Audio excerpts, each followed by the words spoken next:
ಏನಾದರೂ ಸರ್ಕಾರ ಈಗಿರೋ 20% ಎಥೆನಾಲ್ನ 40% ಏರಿಸಿದ್ರೆ ಈ ದೇಶದಲ್ಲಿ ಓಡ್ತಿರುವ ಎಲ್ಲಾ ಪೆಟ್ರೋಲ್ ಗಾಡಿನ ಗುಜರಿ ಹಾಕಬೇಕಾಗತ್ತೆ. ಸರ್ಕಾರಕ್ಕೆ ಪೆಟ್ರೋಲ್ನಿಂದ ಒಳ್ಳೆ ದುಡ್ಡು ಬರಬೇಕಾದ್ರೆ ಎಲೆಕ್ಟ್ರಿಕ್ ಗಾಡಿ ತಗೊಳ್ಳಿ ಅಂತ ಹೇಳಿ ಸರ್ಕಾರ ತನ್ನ ಕಾಲ್ ಮೇಲೆ ತಾನೇ ಚಪ್ಪಡಿ ಎಲ್ಕೊಳ್ತಾ ಇದೆಯಾ ಅಂತ. ಪೆಟ್ರೋಲ್ ರೇಟ್ ಜಾಸ್ತಿ ಮಾಡಿ ಸೋತ ಮನಮೋಹನ್ ಸಿಂಗ್. 2024ರಲ್ಲಿ ಪೆಟ್ರೋಲ್ ರೇಟ್ ಜಾಸ್ತಿ ಮಾಡಿದ್ಮೇಲೂ ಗೆದ್ದು ಪ್ರಧಾನಿಯಾದ ಮೋದಿ. ಅಮೆರಿಕ ಪ್ರತಿ 5ರಿಂದ 8 ವರ್ಷಕ್ಕೆ ಯಾವುದಾದ್ರೂ ದೇಶದ ಮೇಲೆ ಯುದ್ಧ ಮಾಡುತ್ತೆ, ಆಗ ಪೆಟ್ರೋಲ್ ರೇಟ್ ಹೆಚ್ಚಾಗತ್ತೆ. ಪೇಯ್ಡ್ ಯೂಟ್ಯೂಬರ್ಗಳನ್ನ ಬೆಂಬಲಿಸಬೇಡಿ, ಹಾಗೇನೆ ನಮ್ಮ ಚಾನೆಲ್ನ ಸಬ್ಸ್ಕ್ರೈಬ್ ಆಗುವುದನ್ನ ಮರಿಬೇಡಿ. ಜುಲೈ 7ನೇ ತಾರೀಕು ಬಜಾಜ್ ಕಂಪನಿಯ ಸಿಇಒ ರಾಜೀವ್ ಬಜಾಜ್ ತಮ್ಮ ಹೊಸ ಸಿಎನ್ಜಿ ಬೈಕ್ ಫ್ರೀಡಮ್ 125 ಬಿಡುಗಡೆ ಮಾಡುತ್ತಾ ಕೇಂದ್ರ ಸರ್ಕಾರದ ಬಗ್ಗೆ ಹೇಳಿದ ಮಾತಿದು. जो आप मेरे को बार बार दिल्ली में बताते हो कि मेरे को पेट्रोल डीजल खत्म करना है, खत्म करना है, खत्म करना है. ಹಾಗಾದ್ರೆ ಇಷ್ಟು ದಿನ ಪೆಟ್ರೋಲ್ ಗಾಡಿಗಳನ್ನ ಮಾರಿ ಒಳ್ಳೆ ಲಾಭ ಮಾಡ್ತಾ ಇದ್ದ ಬಜಾಜ್ ಕಂಪನಿ ಕಳೆದ 2 ವರ್ಷದಿಂದ ಎಲೆಕ್ಟ್ರಿಕ್ ಮತ್ತು ಸಿಎನ್ಜಿ ಗಾಡಿ ಕಡೆ ಯಾಕೆ ಮುಖ ಮಾಡಿದೆ ಅಂತ ಹುಡುಕೋಕೆ ಶುರು ಮಾಡಿದ್ರೆ ಸಿಗುವ ಉತ್ತರ ಸರ್ಕಾರದ ಒತ್ತಡ. 2014ರಿಂದ 2019ರವರೆಗೆ ಸಾಧಾರಣವಾಗಿ 60ರಿಂದ 70 ರೂಪಾಯಿ ಇದ್ದ ಪೆಟ್ರೋಲ್ ರೇಟ್ 2020ರ ನಂತರ 100 ರೂಪಾಯಿಗೆ ಏರ್ತಿದ್ದಂಗೆ ಕೇಂದ್ರ ಸರ್ಕಾರ ಶುರು ಮಾಡಿದ್ದು ಡೈವರ್ಸಿಫಿಕೇಶನ್ ಆನ್ ಫ್ಯೂಯಲ್. ಅಂದರೆ ಅಲ್ಲಿಯವರೆಗೂ ಕೇವಲ ಪೆಟ್ರೋಲ್ ಮತ್ತು ಡೀಸೆಲ್ ಗಾಡಿ ಮೇಲೆ ಇದ್ದಂಥ ಅವಲಂಬನೆಯನ್ನು ಕಡಿಮೆ ಮಾಡಿ ಆಲ್ಟರ್ನೇಟಿವ್ ಫ್ಯೂಯಲ್ ಗಾಡಿಗಳ ಕಡೆ ಗಮನ ಕೊಡೋಕೆ ಶುರು ಮಾಡುತ್ತೆ. ಉದಾಹರಣೆಗೆ ಪೆಟ್ರೋಲ್ ಮತ್ತು ಡೀಸೆಲ್ ಗಾಡಿಗಳ ಬದಲಾಗಿ ಎಲೆಕ್ಟ್ರಿಕ್, ಸಿಎನ್ಜಿ, ಹೈಡ್ರೋಜನ್, ಬಯೋಗ್ಯಾಸ್ ಗಾಡಿಗಳಿಗೆ ಪ್ರೋತ್ಸಾಹ ಕೊಡೋದು. ಆದರೆ ಇಲ್ಲೊಂದು ವಿಷಯ ನೋಡಿ, ಈ ದೇಶದಲ್ಲಿ ಮಾರಾಟ ಆಗೋ ಪೆಟ್ರೋಲ್ ಮೇಲೆ 55% ಟ್ಯಾಕ್ಸ್ ಇದೆ. ಇದರಿಂದ ಪ್ರತಿ ಲೀಟರ್ ಪೆಟ್ರೋಲ್ ಮೇಲೆ ಕೇಂದ್ರ ಸರ್ಕಾರಕ್ಕೆ 20 ರೂಪಾಯಿ ಟ್ಯಾಕ್ಸ್ ಹೋಗುತ್ತೆ. ಇದರಿಂದಾನೇ ಪ್ರತಿ ವರ್ಷ 3 ಲಕ್ಷ ಕೋಟಿ ಕೇಂದ್ರ ಸರ್ಕಾರಕ್ಕೆ ಆದಾಯ ಇದೆ. ಈಗ ನಿಮ್ಮ ತಲೆಯಲ್ಲಿ ಒಂದು ಪ್ರಶ್ನೆ ಬರಬಹುದು, ಸರ್ಕಾರಕ್ಕೆ ಪೆಟ್ರೋಲ್ನಿಂದ ಒಳ್ಳೆ ದುಡ್ಡು ಬರಬೇಕಾದ್ರೆ ಎಲೆಕ್ಟ್ರಿಕ್ ಗಾಡಿ ತಗೊಳ್ಳಿ ಅಂತ ಹೇಳಿ ಸರ್ಕಾರ ತನ್ನ ಕಾಲ್ ಮೇಲೆ ತಾನೇ ಚಪ್ಪಡಿ ಎಲ್ಕೊಳ್ತಾ ಇದೆಯಾ ಅಂತ. ಆದ್ರೆ ಇದು ಸುಳ್ಳು. ಇದಕ್ಕೆ ನಾನು 5 ಕಾರಣ ಕೊಡ್ತೀನಿ. ಮೊದಲನೇ ಕಾರಣ ಚುನಾವಣಾ ರಾಜಕೀಯ. ನೀವು ಏನ್ ಈ ವಿಡಿಯೋ ನೋಡ್ತಾ ಇದ್ದೀರಾ, ಇದು 1971ರಲ್ಲಿ ಅಟಲ್ ಬಿಹಾರಿ ವಾಜಪೇಯಿರವರು ಪೆಟ್ರೋಲ್ ರೇಟ್ನ ಕೇವಲ 7 ಪೈಸೆ ಜಾಸ್ತಿ ಮಾಡಿದ್ದಕ್ಕೆ ಇಂದಿರಾ ಗಾಂಧಿ ಸರ್ಕಾರದ ವಿರುದ್ಧ ಹೋರಾಟ ಮಾಡ್ತಾ ಇರೋದು. ಈ ವಿಡಿಯೋ ನೋಡ್ತಾ ಇದ್ದೀರಲ್ಲ, ಇದು 2013ರಲ್ಲಿ 7 ರೂಪಾಯಿ ಪೆಟ್ರೋಲ್ ರೇಟ್ ಜಾಸ್ತಿ ಮಾಡಿದ್ದಕ್ಕೆ ಮನಮೋಹನ್ ಸಿಂಗ್ ಸರ್ಕಾರದ ವಿರುದ್ಧ ನರೇಂದ್ರ ಮೋದಿ ಹೋರಾಟ ಮಾಡ್ತಾ ಇರೋದು. ಈ ಎರಡರಲ್ಲೂ ಏನಾದರೂ ವ್ಯತ್ಯಾಸ ಇದೆಯಾ? ಏನೂ ಇಲ್ಲ. ಯಾಕೆಂದ್ರೆ ಬರೋಬ್ಬರಿ 40 ವರ್ಷಗಳ ಕಾಲ ಈ ದೇಶದ ಚುನಾವಣೆಯಲ್ಲಿ ದೊಡ್ಡ ವಿಷಯವಾಗಿ ಅನೇಕ ಸರ್ಕಾರ ಉರುಳಿಸಿದ್ದು ಇದೇ ಪೆಟ್ರೋಲ್ ರೇಟ್. ಆದರೆ ಕಳೆದ 5 ವರ್ಷದಿಂದ ಪೆಟ್ರೋಲ್ ರೇಟ್ ವಿಷಯಕ್ಕೆ ಜನ ಅಷ್ಟು ಇಂಪಾರ್ಟೆಂಟ್ ಕೊಡ್ತಾ ಇಲ್ಲ. ಇದಕ್ಕೆ ಬೆಸ್ಟ್ ಎಕ್ಸಾಂಪಲ್ 2014ರಲ್ಲಿ ಪೆಟ್ರೋಲ್ ರೇಟ್ ಜಾಸ್ತಿ ಮಾಡಿ ಸೋತ ಮನಮೋಹನ್ ಸಿಂಗ್. 2024ರಲ್ಲಿ ಪೆಟ್ರೋಲ್ ರೇಟ್ ಜಾಸ್ತಿ ಮಾಡಿದ್ಮೇಲೂ ಗೆದ್ದು ಪ್ರಧಾನಿಯಾದ ಮೋದಿ. ಬನ್ನಿ ಸಿಂಪಲ್ ಆಗಿ ಒಂದು ಉದಾಹರಣೆ ಸಮೇತ ಹೇಳ್ತೀನಿ. 2009ರಿಂದ 2014ರವರೆಗೂ ಇದ್ದದ್ದು ಮನಮೋಹನ್ ಸಿಂಗ್ ಸರ್ಕಾರ. ಅದೇ 2019ರಿಂದ 2024ರವರೆಗೂ ಇದ್ದಿದ್ದು ನರೇಂದ್ರ ಮೋದಿ ಸರ್ಕಾರ. 2009ರಲ್ಲಿ 40 ರೂಪಾಯಿ ಇದ್ದ ಪೆಟ್ರೋಲ್ ರೇಟ್ 2014ರಷ್ಟೊತ್ತಿಗೆ 73 ರೂಪಾಯಿಗೆ ಏರಿತ್ತು. ಅಂದರೆ 2009ರಿಂದ 2014ರವರೆಗೆ ಅಂದಾಜು 33 ರೂಪಾಯಿ ಪೆಟ್ರೋಲ್ ಬೆಲೆ ಜಾಸ್ತಿ ಆಗಿದೆ. ಹಾಗೇನೆ 2019ರಲ್ಲಿ 68 ರೂಪಾಯಿ ಇದ್ದ ಪೆಟ್ರೋಲ್ ರೇಟ್ 2024ರಷ್ಟೊತ್ತಿಗೆ 100 ರೂಪಾಯಿಗೆ ಏರಿತ್ತು. ಅಂದರೆ 2019ರಿಂದ 2024ರವರೆಗೆ ಅಂದಾಜು 32 ರೂಪಾಯಿ ಬೆಲೆ ಜಾಸ್ತಿ ಆಗಿದೆ. ಹೆಚ್ಚು ಕಮ್ಮಿ 2 ಪಕ್ಷಗಳು 30 ರೂಪಾಯಿ ರೇಟ್ ಜಾಸ್ತಿ ಮಾಡಿವೆ. ಈಗ ಚುನಾವಣೆ ವಿಷಯಕ್ಕೆ ಬರೋಣ.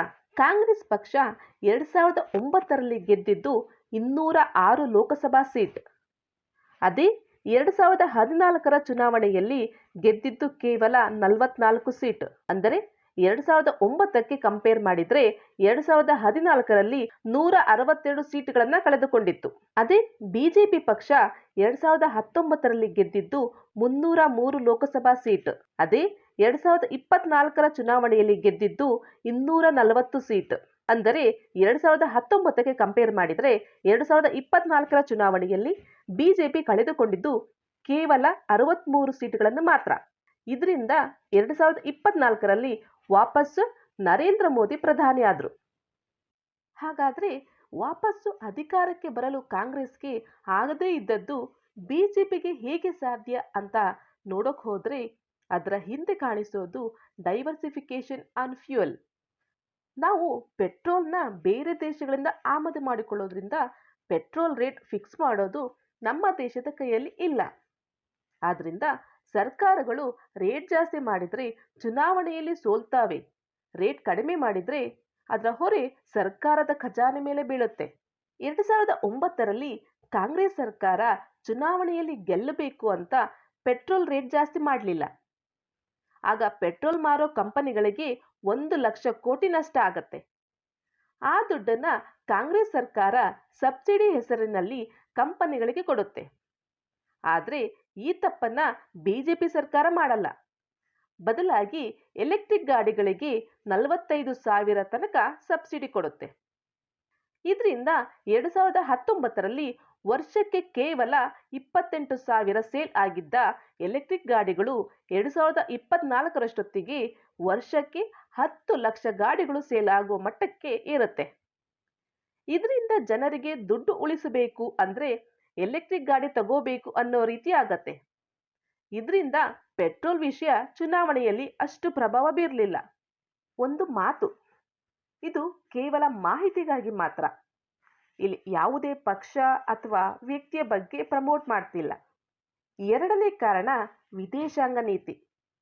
2023ರಲ್ಲಿ ಇಸ್ರೇಲ್ ಪ್ಯಾಲೆಸ್ಟೈನ್ ಯುದ್ಧವಾದಾಗ ಸರ್ಕಾರ ಮೊದಲು ಇಸ್ರೇಲ್ಗೆ ಬೆಂಬಲ ನೀಡಿತ್ತು. ಅದಾದ 2 ವಾರದಲ್ಲಿ ತನ್ನ ಬೆಂಬಲ ಬದಲಾಯಿಸಿ ಪ್ಯಾಲೆಸ್ಟೈನ್ಗೆ ನೀಡಿತ್ತು. ಇದಕ್ಕೆ ಕಾರಣ ಸೌದಿ ದೇಶದಿಂದ ನಾವು ಆಮದು ಮಾಡಿಕೊಳ್ಳುವ ಪೆಟ್ರೋಲ್ಗೋಸ್ಕರ. ನಾಳೆ ಏನಾದ್ರೂ ನಾವು ಇಸ್ರೇಲ್ಗೆ ಬೆಂಬಲ ಕೊಟ್ರೆ ನಮಗೆ ಸೌದಿ ದೇಶದಿಂದ ಬರೋ ಪೆಟ್ರೋಲ್ ಮೇಲೆ ಕೆಟ್ಟ ಪರಿಣಾಮ ಬೀರುತ್ತೆ ಅನ್ನೋ ಕಾರಣಕ್ಕೆ ಭಾರತ ತನ್ನ ನಿಲುವು ಬದಲಾಯಿಸಿತು. ಹಾಗೇನೆ ರಷ್ಯಾ ಮತ್ತು ಉಕ್ರೇನ್ ವಾರ್ನಲ್ಲೂ ಸಹ ಅಮೆರಿಕ ಎದುರು ಹಾಕಿಕೊಂಡು ರಷ್ಯಾಗೆ ಇಂಡಿಯಾ ಬೆಂಬಲ ಕೊಟ್ಟಿದೆ. ಕಾರಣ ರಷ್ಯಾದಿಂದ ಸಿಗುವ ಕಡಿಮೆ ಬೆಲೆಯ ಪೆಟ್ರೋಲ್ಗೋಸ್ಕರ. ಅಷ್ಟೇ ಅಲ್ಲದೆ ಅಮೆರಿಕ ಪ್ರತಿ 5ರಿಂದ 8 ವರ್ಷಕ್ಕೆ ಯಾವುದಾದ್ರೂ ದೇಶದ ಮೇಲೆ ಯುದ್ಧ ಮಾಡುತ್ತೆ. ಆಗ ಪೆಟ್ರೋಲ್ ರೇಟ್ ಹೆಚ್ಚಾಗತ್ತೆ.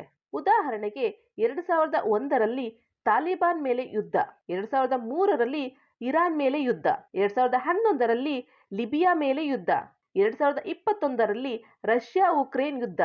ಈ ರೀತಿ ಪ್ರತಿ ಸಲ ಯುದ್ಧ ಶುರುವಾದಾಗಲೂ ಪೆಟ್ರೋಲ್ ರೇಟ್ ಜಾಸ್ತಿ ಆಗತ್ತೆ. ಅದರಿಂದ ಪ್ರತಿ ಸಲವೂ ನಮ್ಮ ವಿದೇಶಾಂಗ ನೀತಿಯ ಮೇಲೆ ಪರಿಣಾಮ ಬೀರುತ್ತೆ. ನಾವು ನಮ್ಮ ಸ್ವಂತ ಬಲದ ಮೇಲೆ ವಿದೇಶಾಂಗ ನೀತಿ ರೂಪಿಸಬೇಕಿದ್ರೆ ನಾವು ವಿದೇಶದಿಂದ ಆಮದು ಮಾಡಿಕೊಳ್ಳೋ ಪೆಟ್ರೋಲ್ನ ಕಡಿಮೆ ಮಾಡಬೇಕು. ಮೂರನೇದು ಪೆಟ್ರೋಲ್ ಆಮದಿನ ದುಡ್ಡು ಉಳಿಸುವುದು. 2023ರಲ್ಲಿ 16 ಲಕ್ಷ ಕೋಟಿಯಷ್ಟು ಪೆಟ್ರೋಲ್ನ ಭಾರತ ಬೇರೆ ದೇಶದಿಂದ ಇಂಪೋರ್ಟ್ ಮಾಡಿಕೊಂಡಿದೆ. ನಮ್ಮ ದೇಶದಲ್ಲಿ ಪ್ರತಿ ವರ್ಷ 6 ಲಕ್ಷ ಕೋಟಿಯಷ್ಟು ಹಣದ ಕೊರತೆ ಇದೆ. ಈ ಹಣವನ್ನ ಭಾರತ ಹೊರಗಡೆಯಿಂದ ಸಾಲದ ರೂಪದಲ್ಲಿ ತಂದು ಮ್ಯಾನೇಜ್ ಮಾಡ್ತಿದೆ. ಈಗಾಗಲೇ ಭಾರತ ದೇಶದ ಮೇಲೆ 155 ಲಕ್ಷ ಕೋಟಿ ಸಾಲ ಇದೆ.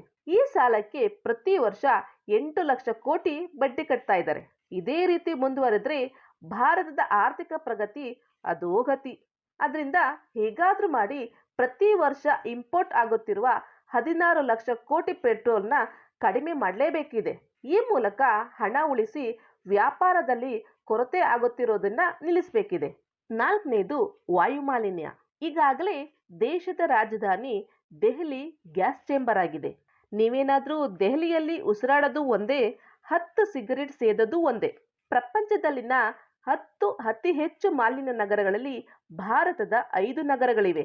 2016ರಲ್ಲಿ ಆದ ಪ್ಯಾರಿಸ್ ಒಪ್ಪಂದದ ಪ್ರಕಾರ 2070ರೊಳಗೆ Bharat net zero carbon emission ಮಾಡಬೇಕಿದೆ. ಅದಕ್ಕೋಸ್ಕರ ಅಂತಲೇ ಸರ್ಕಾರ 10 ವರ್ಷ ಮೇಲಿನ ಡೀಸೆಲ್ ಗಾಡಿಗಳನ್ನು ಬ್ಯಾನ್ ಮಾಡಿದೆ. ಅದರಿಂದ ಸರ್ಕಾರ ಪೆಟ್ರೋಲ್ ಮತ್ತು ಡೀಸೆಲ್ ಗಾಡಿಗಳನ್ನು ಕಡಿಮೆ ಮಾಡಿ ಬೇರೆ ಗಾಡಿಗಳಿಗೆ ಪ್ರೋತ್ಸಾಹ ಕೊಡ್ತಿದೆ. 5ನೇದು ಮಾರಾಟ ಜಾಸ್ತಿ ಮಾಡೋದು. ನಮ್ಮ ದೇಶದ ರಸ್ತೆಗಳಲ್ಲಿ 15 ವರ್ಷ ಮೀರಿರೋ 6 ಕೋಟಿ ಹಳೆ ಗಾಡಿಗಳು ಓಡ್ತಾ ಇದೆ. ಈ ಹಳೆ ಗಾಡಿಗಳಿಂದ ಆಗ್ತಿರೋ ಅನಾಹುತ ಅಷ್ಟಿಷ್ಟಲ್ಲ. ಆದ್ರಿಂದ ಸರ್ಕಾರ ಈಗಾಗಲೇ ಪೆಟ್ರೋಲ್ ಜೊತೆ 20% ಎಥೆನಾಲ್ ಮಿಕ್ಸ್ ಮಾಡ್ತಿದೆ. ಏನಾದರೂ ಸರ್ಕಾರ ಈಗಿರೋ 20% ಎಥೆನಾಲ್ನ 40% ಏರಿಸಿದ್ರೆ ಈ ದೇಶದಲ್ಲಿ ಓಡ್ತಿರುವ ಎಲ್ಲಾ ಪೆಟ್ರೋಲ್ ಗಾಡಿನ ಗುಜರಿ ಹಾಕಬೇಕಾಗತ್ತೆ. ಯಾಕೆಂದ್ರೆ ಆಲ್ರೆಡಿ 20% ಎಥೆನಾಲ್ ಮಿಕ್ಸ್ ಮಾಡಿರೋದ್ರಿಂದ 5 ರಿಂದ 8 ಕಿಲೋಮೀಟರ್ ಮೈಲೇಜ್ ಕಡಿಮೆ ಕೊಡ್ತಿದೆ. ಏನಾದರೂ ಇದನ್ನ 40% ಏರಿಸಿದ್ರೆ ಇನ್ನೂ ಮೈಲೇಜ್ ಕಡಿಮೆ ಆಗತ್ತೆ. ಆದ್ರಿಂದ ವಿಧಿ ಇಲ್ಲದೆ ಈಗಿರೋ ಹಳೆ ಪೆಟ್ರೋಲ್ ಗಾಡಿಗಳನ್ನ ಗುಜರಿಗೆ ಹಾಕಿ ಎಥೆನಾಲ್ 40%ಗೆ ಹೊಂದಿಕೊಳ್ಳೋ ಹೊಸ ಗಾಡಿ ತಗೋಬೇಕಾಗತ್ತೆ. ಈ ಮೂಲಕ ಆಟೋಮೊಬೈಲ್ ಇಂಡಸ್ಟ್ರಿಗೆ ಸಹಾಯ ಮಾಡಲು ಹೊರಟಿದೆ. ಅದಕ್ಕೋಸ್ಕರ ಅಂತಾನೆ 10 ವರ್ಷದ ಹಳೆ ಡೀಸೆಲ್ ಗಾಡಿಗಳನ್ನು ಬ್ಯಾನ್ ಮಾಡಿದೆ. ಇತ್ತೀಚೆಗೆ ಸರ್ಕಾರ ಹೊಸದಾಗಿ ಸ್ಕ್ರಾಪ್ ಪಾಲಿಸಿ ತಂದಿದೆ. ನಿಮಗೆ ಸರ್ಕಾರದ ಸ್ಕ್ರಾಪ್ ಪಾಲಿಸಿ ಬಗ್ಗೆ ಏನನಿಸ್ತಿದೆ ಅನ್ನೋದನ್ನ ಕಮೆಂಟ್ ಮಾಡಿ ತಿಳಿಸಿ. ಹಾಗೇನೆ ಸರ್ಕಾರ ಪೆಟ್ರೋಲ್ ಮತ್ತು ಡೀಸೆಲ್ ಕಡಿಮೆ ಮಾಡಲು ಏನೇನು ಕ್ರಮ ಕೈಗೊಂಡಿದೆ ಅನ್ನೋದನ್ನ ಮುಂದಿನ ವಿಡಿಯೋದಲ್ಲಿ ಹೇಳ್ತೀನಿ. ಅಷ್ಟೇ.